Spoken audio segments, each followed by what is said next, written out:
Assalamu alaikum.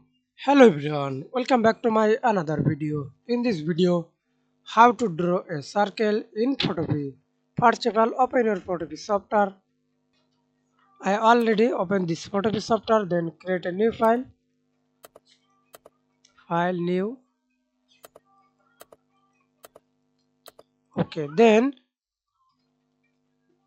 click the shape tool. Right click on your mouse. Click ellipse tool and first of all, I not use fill. Simply use without fill. Then hold shift click and drag it. Drag on your mouse, increase the size. Okay, and again click, create a new layer, use fill.